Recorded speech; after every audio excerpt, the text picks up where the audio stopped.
All right. Well, I'm excited because we're talking to somebody who I think might have the record for anyone I've talked to who's been doing this whole internet thing longer than I even remember there probably was an internet. So super excited to have on Steve Simonson to talk about his journey in this internet e-commerce world. So Steve, thank you for coming on.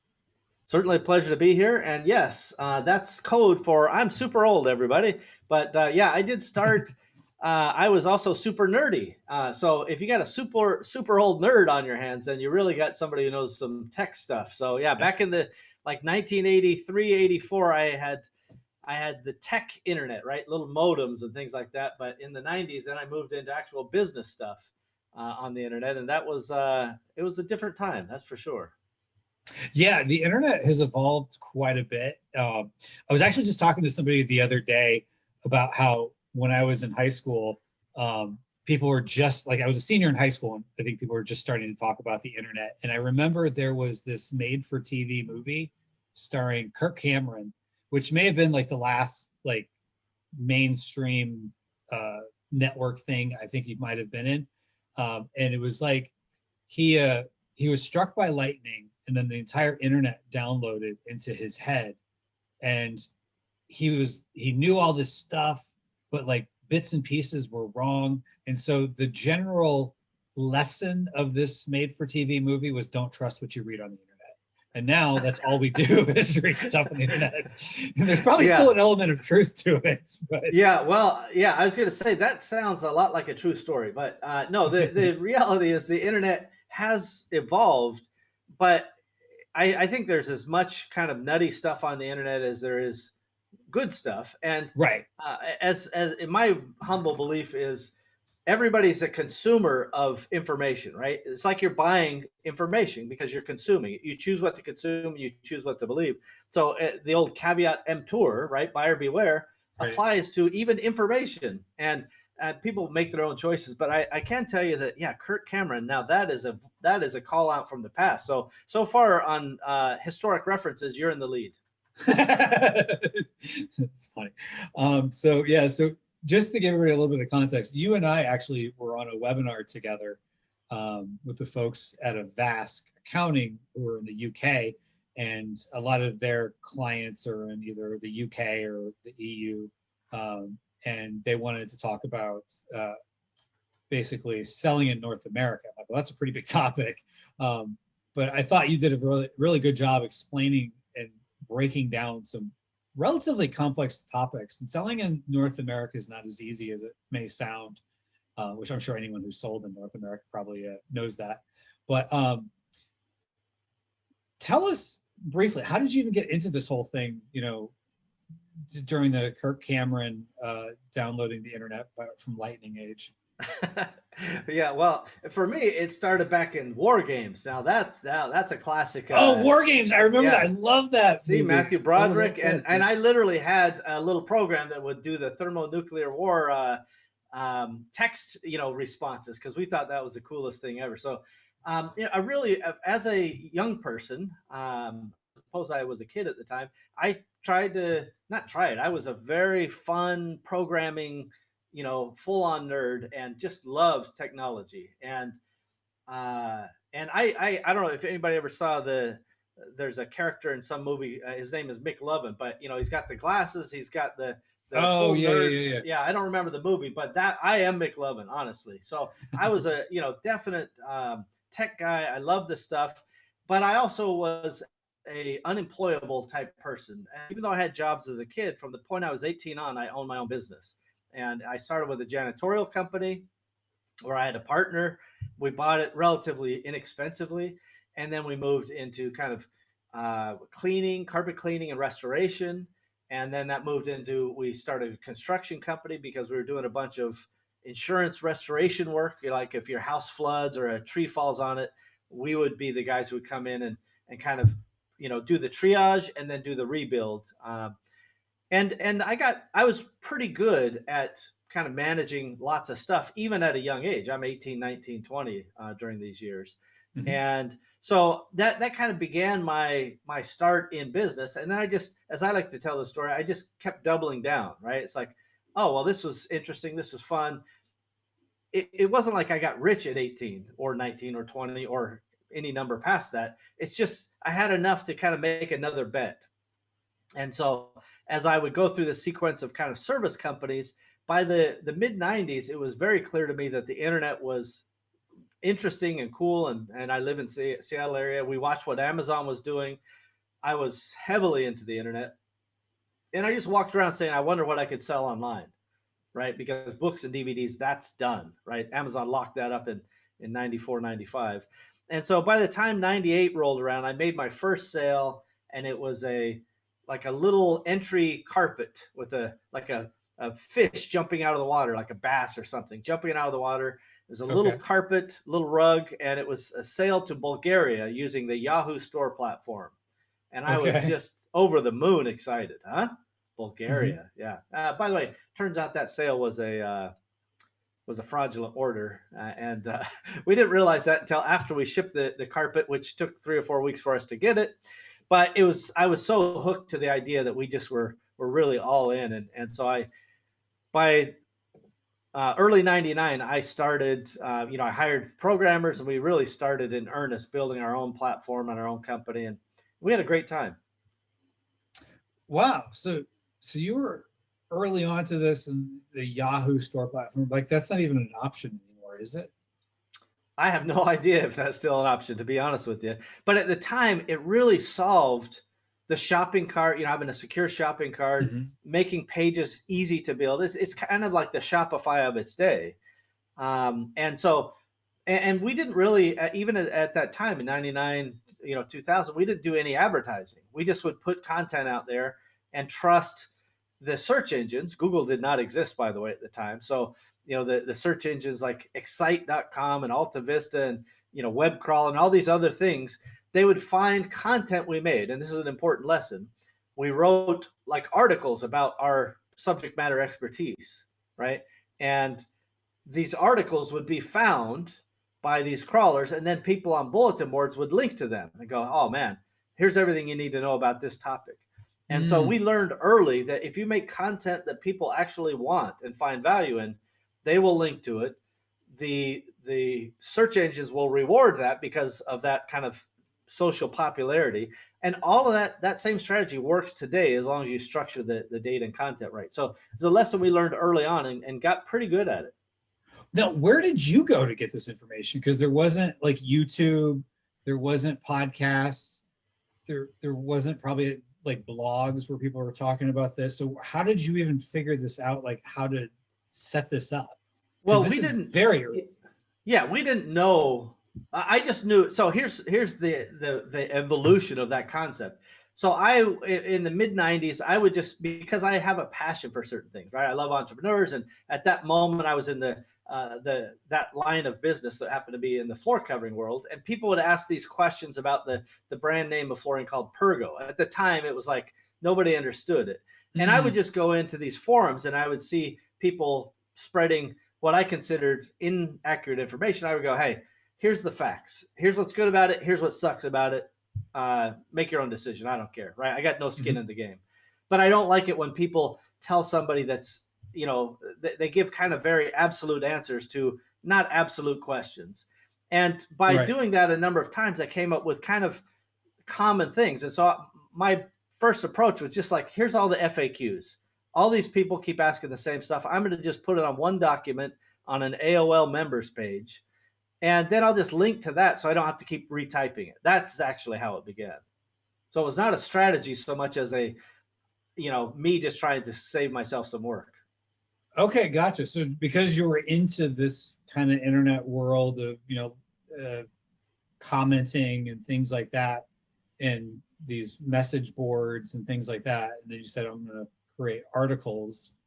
When did you even know to call it an article? Like, what was it called at the time? I don't even Yeah, remember. we called it an article, but we didn't like. It's just like we just made a, whatever it was, a text Word document, and we just put it out there, and literally we just linked to it and said, listen, here's all the things you need to know about this. And the article is actually called Pergo versus the World. And I put that out probably in the mid 90s, but by 98, it had 1 million page views. Oh wow. And so in that particular construction industry and home improvement industry, it was very popular, so much so that people would constantly email me saying, "Hey, can I buy from you?" And I'm like, "How are you going to buy from me? I'm all the way in Seattle. Well, you're in, New Jersey, you're in North Carolina, and Right. Texas." And I'm like, that doesn't make sense. But in 1998, after selling that rug, we decided, hey, we don't know how much shipping costs, but the prevailing wisdom is online companies don't have to make money anyway.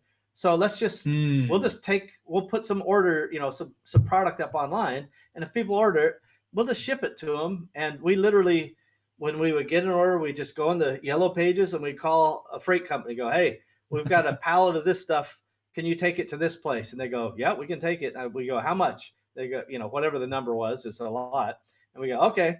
And that's how we started. We didn't have any idea what we were doing. Were you passing along the shipment for these pallets of Pergo, or?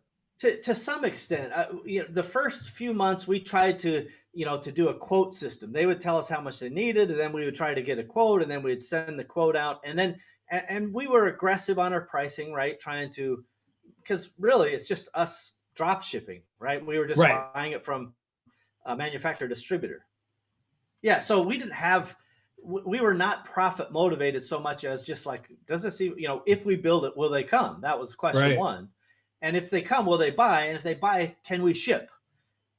We didn't know the answers to any of those questions until we just did it and tried it. And so sure enough, by, I don't know, February of 99, I remember this actually, February 1st, 99, we're like, "Hey, we don't know how much shipping costs anyway. Let's just make free shipping on everything. We'll just bump our prices a little, something we think will absorb it." And by February 14th, we melted down.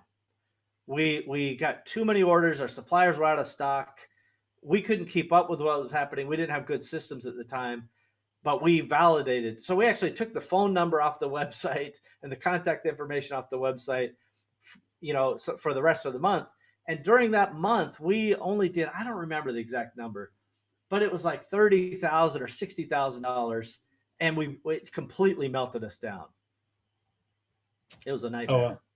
Yeah. I mean, it's great. We loved it. But I remember we sold a pallet of goods to like the Attorney General of New Jersey or something. And the shipping company, because we just put it on a truck, and the shipping company, but they lost the order.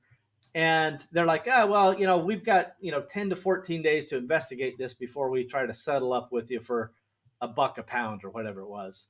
And, or 10 cents a pound. I don't remember. But the shipping company basically left us high and dry. And the Attorney General of New Jersey, "Hey, just so you know, we're going to put you in jail if my stuff doesn't show up." I mean, they were very aggressive. And it wasn't like we were scamming. And if we were, we deserved to go to jail. But so we actually next day aired the pallet from Seattle to New Jersey just to get the guy off our back. So we were losing money like crazy. But we proved without question that if we build it, they will come. If they come, will they buy? Yes to that. We still had to figure out the shipping, but we did get, I committed at that time programmers and people to build the system so we could suss out the profitability and so forth. But yeah, it was quite a time. Really exciting. Yeah, that's interesting. And I can see how the Attorney General might get aggressive, because back then it was like people weren't as comfortable with credit cards, and the concept of personally identified data became a thing. Like when I was in college, if you didn't have your library card, you gave them your social security number and they'd look it up in the computer. And like everything was socials. And I remember my parents would roll their eyes if they were at the grocery store and someone pulls out a credit card. Like, why can't they just use a check? That was considered faster. So then all of a sudden, not that much longer, all of a sudden or later, that now people are supposed to pull out their wallet and put numbers into a computer to go to someplace they don't know where it's going. People didn't have a comfort level with credit cards back then. They did not. And worst of all is our average purchase is over $1,000, right? And that Attorney General order is probably a few $1,000s. So you've got a pallet of goods for a few $1,000s. They're all nervous about it, and for good reason at the time. So yeah, it was a very different time when it came to the comfort of using the internet. But again, because we had a secure shopping cart, and because we were, we actually would answer the phones and talk to people, and we were doing the right thing, we never had any major problems. But when those claims situation would come up, they were never pleasant to deal with. They were always, problematic until we had a good system for it. And that's ultimately, that's the lesson, is when you're building and you're trying to, find your way through the wilderness, find the systemic lessons and then build the systems and the people around those. And that lesson has been learned quite well and is really the foundation of every single thing we've done since that time. That's fascinating. And to your point, like, it's all these little systems, both that we create as well as the systems that are created around us. Like, just think about, like, if you were to explain to, maybe you could see the foresight of it, but probably the average person in 99 probably couldn't imagine, like, hey, you're gonna have this little tiny flat box in your pocket and you can pull it out and you can look up almost anything you want. And within, a couple of clicks of your thumb, it'll show up to your door the next day. Yeah, I certainly never saw that. Nobody would understand that. Even at the time, I guess I think very incrementally. I didn't see the rise of mobile. I didn't see the rise of any of that because we were dealing with, kind of the best of technology at the time was, that was our wheelhouse, right? We were building our servers, and our programming was done on Linux machines with Intel servers. They would call them Lintel boxes, right? And I literally had my first server rack in the back of a flooring store that I owned, right? That was where the magic was happening. And I remember I have a picture in some floor covering publication where they just show this server, and it's like, that thing did $1 million in its first year, Oh, and wow. of course every guy in the business was terrified by that machine being able to do more than the average seller at the time. And we, of course, we went beyond that. In fact, to tell you the lesson of systems, that 14 days in February of 99 that melted us down again, I want to say it was around $40,000 in total volume for that month of February. And it brought us to our knees.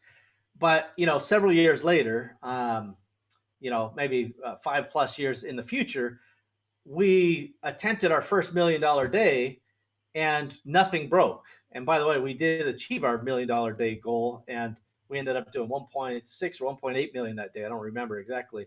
And nothing broke, right? We had tons of people and tons of systems, and everything just felt brisk and happy, but nothing broke. And that was, that shows you the power of systems and getting it right. Yeah. So was that like a fourth quarter type of day, or like a certain? No, it was in the fourth quarter, but this particular product was not a Christmas type of item. It has its peak in kind of the fall, where people are getting houses ready for the holidays, right? So it's preceding that. Little side note, I was actually on a beach in Mexico that day because I had booked a family vacation, and the version of that story that is relatively quick is, at the beginning of the year, I was talking tough. I'm like, hey, we've had some good days, 200,000, 300,000, 500,000, even 600,000. And they were typically on the end of a sales cycle. So every week we would end a sale, right? So every week we had some different kind of sales treadmill that we were on. And we mixed it up so that the customers had incentives to make decisions. And it's almost like Costco. You know how Costco, if you walk in, the product line might change next week. So if you want the thing, you got to get the thing. And that kind of kept people moving. So, but we would have these, very nice weeks, and we were doing, I don't remember, $40 or $50 million at the time, but we had never had $1 million day. And so I said at the beginning of the year on the all hands, meeting, this is Steve, I'm the leader. We're doing it. We're doing $1 million day. So let it be written. So let it be done. And I'm high-fiving myself, and, I'm like Moses up on the mountain. Right. And, and then I just kind of forgot about it because I'm a crappy manager. And then I remember, so in like September, October, I'm like, oh, crap, we haven't hit our $1 million day yet. So let's make it November 17th. And I just picked, it was a Veterans Day. And so I just tell all of my key leaders, I had 9 managers who reported to me. And I'm like, just so you know, this is the $1 million day, go make it happen. Oh, by the way, I had already booked a family vacation, and I have to be in Mexico that day. So good luck to you. And yeah, and that's so that, by the way, they didn't trust that it was going to happen. The managers, I could feel after 30 days of preparation that they didn't think it was possible. So I challenged my managers to go onto the whiteboard we had in the office and write down the amount, put their name and how much we're going to do on that day, just so that they, and I had a prize, whoever's closest without going over the standard Bob Barker Showcase Showdown rules. Prices right. And I mean, all good business is based on prices, right? Right. And so, but everybody, they put up their real numbers because they didn't want to be wrong, right? And more than, I think 7 of 9 were below the $1 million mark. They didn't think we could do it. And so that's the lesson there, is I'm a terrible manager, and they didn't have faith in me making this proclamation. But I still stuck with it, and I just tried to be a cheerleader. And all the people, we had a couple hundred people in the organization at that time. We just kept reinforcing, yes, we can do it. Let's make it happen. And of course, they blew it up by plus 70-80% on the goal. So it was in fact possible. We could do more than that. So I was very proud of the team that day, because they did something that we had never done before, and we did repeat that after that, by the way. That's awesome. That's awesome. Yeah. So you definitely learned quite a few things about systems and setting things up for success, because it's not like sending in a couple containers into Amazon and letting them do it. Like, you're having to take care of all the fulfillment, processing, traffic, everything to achieve that. So that's a huge thing, especially when there's not as much information out there on how you can get all of this. So let's fast forward now to today. So with these lessons that you've learned, so if someone came to you and said, okay, it sounds like you've learned quite a bit on systems, and whether by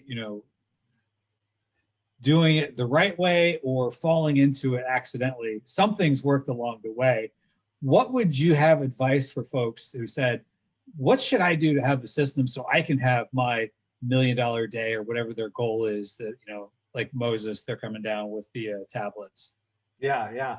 Well, the first thing is, I always remind people that context matters, right? So each person has their own context, why they're doing something, what they're doing, and that they have to modify the advice based on their own situation, right? So if somebody's doing $10 million a year, I would tell them something different than somebody who's doing $100,000 a year. So know that your context matters. In general, I say, think systemically. I'm a big fan of the old book, The E-Myth Revisited by Michael Gerber, that really teaches you how to think about that. There's another one by Sam Carpenter called Work the System. The principle is, make a system produce a particular result, right? And so we put everything we can into a system. And for me, 0 to 1 million when you're starting a company, especially when you're doing it for the first time, is just a bunch of street fights, right? Yeah. It really is just, break off a bottle and go to war. That's kind of how things work. And that's, I don't know that there's another way to do it if you don't have experience, right? If you have experience, there's a lot of ways to go, all right, well, I'm not going to waste my time in this particular, let's say I am a terrible copywriter. I don't waste my time copywriting. I go hire a copywriter, right? So there are a bunch of things that over time I learned that I don't need to do. They're the things I hate to do, by the way. So getting other people to do the things you hate to do is a great lesson, right? So from that 0 to 1, do what you got to do, but where you can, get rid of the things you hate to do first. And that will lead you to that kind of next stage, which is 1 to 1 million a year, or 1 to 10 million a year. That's where you start focusing on, how do I layer in systems so that the people that you have in the organization can keep track of stuff in a centralized information system. And that's, we had a software we wrote back in the day called Parsimony, and we've, have continued to develop that, and even open it up to others, even on a free basis, to just give them a sense of what a database looks like. It's a collection of systems. That's how you guys should think about it. Anybody listening should remember that there's no such thing as one system, right? It doesn't work like that.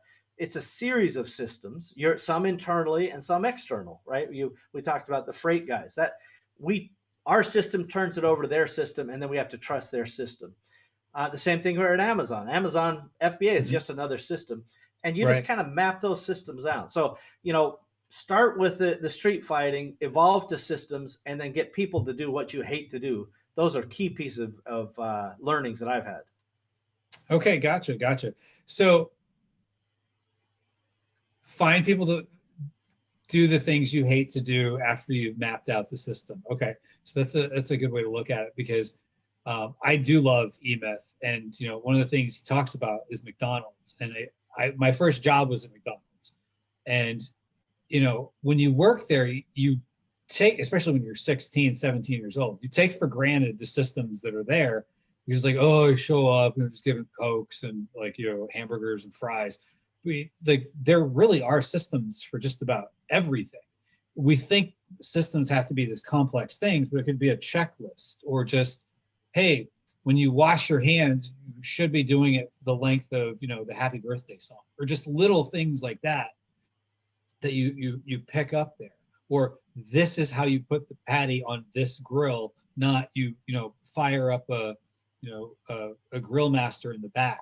You like little things like that sometimes we even take for granted. So the smallest things actually are really important. That movie, The Founder, that talks about kind of Ray Kroc's original journey and how they would do time and motion studies. And we actually, as you grow, you find opportunities for this. So in our sample department, we used to send out 200 to 600 samples a day on average. And so we would map out with our sample department how they were picking and pulling samples so we could move stuff around. This is before Amazon had all the robots that are smarter than everybody. But the same concept existed. Put the stuff where it's, the highest frequency stuff closest to make the picks faster, make it easy on the people, lower things, raise things based on their picking. So time and motion is something that if you guys have never heard of, go Google that, because it really, whether it's entering data or physically picking something, there really can be subtle, tiny differences that make a huge improvement in people's, not just productivity, which is kind of a core CEO thing that we love to talk about, but also people's happiness, right? It turns out a happy workforce will be far more productive by default, whether your systems are not good or not. So you want to try to make it to where people can have the opportunity to have a happy workplace. Yeah, exactly. Because at the end of the day, if your employees aren't happy, then they're probably not performing. Now, happiness can also be a trail you go down and just end up becoming a cruise director. That's true. Yeah, there is a fine line. So I always tell the folks that I work with very simply, I'm like, hey, I promise to pay you on time every time. You promise to work hard. If either of us fail that promise, we need to call each other out, right? And so I think entrepreneurs are terrible managers in general. There's exceptions, but I think the more entrepreneurial ideation, you love to start stuff, but you're not great at finishing stuff, right? You love to have ideas, and then you get bored after a while with that idea. And so having people in the organization who can take those ideas, sometimes in my organization calls them grenades. I hand off grenades to them, and then they have to go run through the field with them. Yeah, exactly. Yeah. What's this thing over here? Yeah, I'm holding the pin typically. It's like, go. But that's what entrepreneurs are really good at. We're good at ideas and coming up with ways, and not all of them work, but we're pretty good at instincts and guts and having these ideas, but we really need strong finishers and strong operators to carry those ideas forward. There's terms now being thrown around called integrators, right? Mm-hmm. I think a key hire for a crazy entrepreneur like myself is an integrator who can take all of my harebrained schemes and turn them into something that is fruitful, right? And then you keep tweaking it, you work together, and you say, well, I want it like this. And they go, well, the laws of physics don't really allow for that. So let's do it like this. And you're like, all right, fine, right? So but each of you push each other a different way. And the integrator is never as good at ideation and never as good at coming up with risky harebrained schemes, but they're always great at implementation and execution. And though that's kind of a key partnership that if you find that early on, it can be really good for you. That's good. So basically, not just like a virtual assistant, you're saying find someone who can kind of manage the whole thing. Well, for me, that is a key. Now, I'm careful because people we create ourselves as bottlenecks, right? Entrepreneurs are Mhm. always the bottleneck. Part of it is that we don't know enough to delegate. We don't trust enough to delegate, right? There's a lot of entrepreneurs are like, if I want to do it right, I got to do it myself, or they don't get it, or I've hired people and they're dumb and I'm not, so I have to do everything, right? There's all of these kind of stories. But all you have to do is look at a big successful company and go, well, they can do it, right? They have people who, there's no way Steve Jobs knows how to solder a circuit, right? And Right. God bless him, when he was alive, he was just a tyrant that had these crazy ideas, and then all the people had to make him come true. But that's what I'm not suggesting people be tyrants, by the way, but I am suggesting people embrace the idea that they are a part of the equation, and the rest of their team, whether they want to hire an integrator who's kind of a key responsible person or just somebody to help them execute and they maintain the responsibility, that depends on the size of the company. But I think the term virtual assistant has been I don't know, used in a way that implies that, oh, I have a VA, virtual assistant, so they should be able to do everything I can do, right? And I'm only going to pay them, $2 an hour, right? It's nonsense. It's crazy, right? You can have great virtual assistants that do lots of different skills for all kinds of different price points, from the low side to high sides, but it should be based in a zone of reality. Too many times we think that one VA can be marketing, operations, supply chain, right? Suddenly, what you couldn't do yourself, this person who you don't want to pay very much money is going to be able to do all that and more. And that it's just not logical, right? It just doesn't work like that. So finding specialties, finding functions in your business that you map out and go, all right, I need somebody who's really good at this skill, and then you hire based on that skill. I hire first on values, but towards a functional skill, right? If they don't believe in the same values that we have, it will never work long term.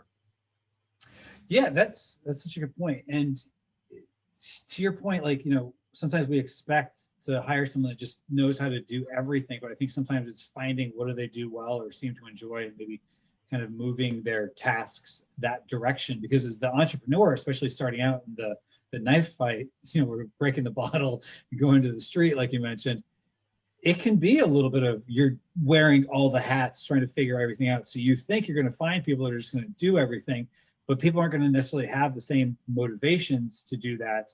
And chances are, if we really look at it, we probably weren't doing all that good of a job at all those different tasks. That's true. Yeah. By the way, that's, Kevin, is probably one of the most important points.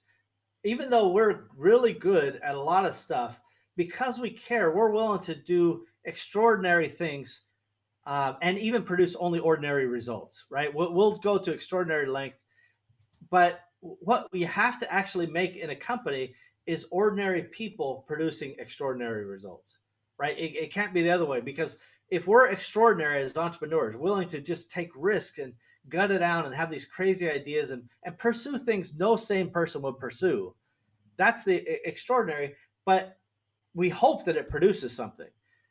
The inverse of that, what's scalable, is having ordinary people who can fill a functional role, that are competent, that are can be motivated, that can be dealt with in a way that keeps them in a happy place, right? People do want a vision. They want to go somewhere. They want to grow. And if you treat people and give them the opportunity to find those kind of future growth chances, and the chance for them to build skills and build their career, they will follow you. And in fact, the first 20 to 50 hires, you can actually get them to produce more extraordinary things as a team. Um, Over time, though, once you passed 50 or 100 people, it's a bunch of people in functional roles that you have to manage. And so, start early by thinking, how do I make this so easy that you don't have to have a magical skill to make it come together? And by the way, people can come in and build those systems for you. You don't have to build everything and then plug in people. That's a big lesson, I think, is often overlooked by CEOs. You don't have to have all the answers. Hire people to help you build those answers. Such good advice. Now, you mentioned a little bit about future, so I want to talk about the future and where do you see things heading? Like you've got a good, track record behind you, so I'm sure you probably have a good, grasp on where you see the future going. Well, if we're talking about like e-commerce as an industry, it's going to continue to grow. I remember people, in 2003 and 2004 going, "Oh, it's so hard. It's too saturated. It's, and I've heard that for the last nearly 20 years, right? Right. And so every time I hear it, I'm like, yeah, it's okay, little buddy. If you can't handle it, get out, right? Right. Because I've seen 1,000 people, or who knows how many come and go that are say that they're going to change everything, they're going to do things different. But the reality is the tide is rising for everyone. And Amazon makes it extraordinarily easy for non-business people, inexperienced people, to make a business almost from nothing, right? I mean, they really have given. So I have 49% love for Amazon and 49% hate for Amazon. And the 2% flops back and forth. Right. The love comes from the empowerment, the enablement of FBA and all the systems and them making it easy for sellers. The hate comes from the volatility and the random rule changes and chaotic enforcement and other things. And by the way, I tell this to, my buddies at Amazon just the same as I would tell anybody else. So this is not me talking out of school. I tell Amazon the same things to their face as I say here. But it remains, despite that kind of flip-flop back and forth sentiment that I have, I don't know of a better opportunity to create a private label business on, starting with the foundation on Amazon. I call that the cornerstone business, and then build that business from there as a micro brand and sell that business. There's nothing that I've ever seen in all of my years, 30 years running my own businesses, that have the high potential ROI with the relatively low risk, right? There's always risk. When I see people are like, I paid $39 a month, 2 months in a row, and I haven't seen a single sale. It's like, you're not built for this. Right. 39. You're just not going to make it. Yeah. Just go buy. You got to be able Starbucks. To risk $39 a month. Yeah. I just, to know how much I spent on servers and programmers and redundancy in the old days, and now people cry about a $20 a month Shopify fee, is just, they're not built for the risk tolerance, right? So know that it, takes time and it takes money. You should treat it like it's important. I'm not saying throw money away. I'm a very pragmatic investor when it comes to that stuff, but it takes money and it takes time. But if you're willing to work hard, I still know of no other business. So the future is quite bright. The tide will continue to rise. I believe in multi-channel, which means I don't just rely on Amazon as a single channel, right? Because if Amazon closes your account or you have some issue, that's catastrophic. When you start, that's your only choice, right? Until you hit a certain volume, and I would say that's $30,000 to $80,000 a month of volume. Then you start thinking about what other places should I grow, whether it's geography or products or sales channel. That's when you really start thinking. But you got to have a base under you so you can make some decisions. You have cash flowing to make. Don't be dumb about cash. I see a lot of early entrepreneurs. They start seeing cash flow. They forget about taxes. They forget about inventory. If you don't do your accounting right, you're paying tax on that inventory. You don't have to do that. Any CPA who understands e-commerce will know that you can set that up as a cash-based business to begin with and write off all that inventory as you buy it. Really? Because my accountant said tax. Different. How would you structure that? It's so this is a common thing that I've seen happen. By the way, once you're on accrual accounting, it's kind of like the jig is up for that entity. You can't really switch back to cash. But fundamentally, I think there's a couple restrictions. You can manage inventory. I think it's up to 10 million, and there's an exception that takes you up to 25 million in revenue as a cash-based business. And there's one argument that the business brokers will tell you is like, well, you should run as accrual because it shows more profit, and that's that's how you get your exit. And I say you can recast the books accrual. Don't pay tax on inventory because that's phantom profit, right? If you have built and I learned this by having a bunch of inventory, and my accountant's like, hey, here's how much you owe for taxes. I'm like, well, there's no money to pay those taxes, right? And he's like, yeah, this is called phantom profit. That inventory you have, that, you know, the government considers that a net gain. So, you know, just send them a check. And I'm like, I have zero money. I'm like, if they will take, you know, whatever it was, carpets or right, take widgets, equipment, then I can pay. But otherwise, so doing cash-based accounting, and I have a CPA if anybody wants to talk to him, and he'll quote you chapter and verse in the IRS records. But it absolutely is possible. But there's a lot of people who don't understand, like CPAs, standard CPAs, who don't understand e-commerce and don't understand some of the complexities and nuances of it. And again, this is not legal advice or accounting advice, but it's something we've used for decades. So and it actually got better in the last 4 years. The limits were raised to maintain a cash business even higher than it used to be. Interesting.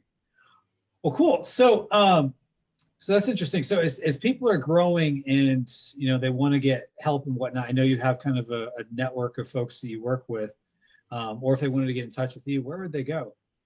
Well, I put a lot of my energy into the Empowery e-commerce cooperative. I'm just a volunteer there. I'm on the board, and I actually put money in there to keep it funded. It's a nonprofit member-owned co-op that's dedicated to solving problems primarily for e-commerce players, right? So if you don't know how to do inspections or freight forwarding or copywriting or know where to get your photos done or understand PPC, you know, there's dozens of skill sets that we all have to get good at.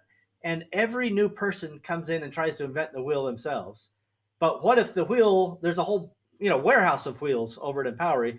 That's how Empowery is set up. So I recommend people check that out. I also record awesomers.com podcasts from time to time. It's hard to find that time. I'm an investor in and owner of the parsimony.com software. I literally have, you know, maybe a dozen companies, but the number one thing people can do if they really want to talk to me is get into Empowery or Awesomers, and they'll find me somewhere online. Awesome. Well, this was a fun discussion. You definitely got some great stories along the way, and some battle scars, I guess, from when you. Oh my gosh, yeah. We haven't even talked about all the times I've been sued, but we'll save that for another time. Yeah. All right, good deal. Awesome. Well, this was so much fun. Thanks, Steve. My pleasure. Yeah, appreciate you, Kevin.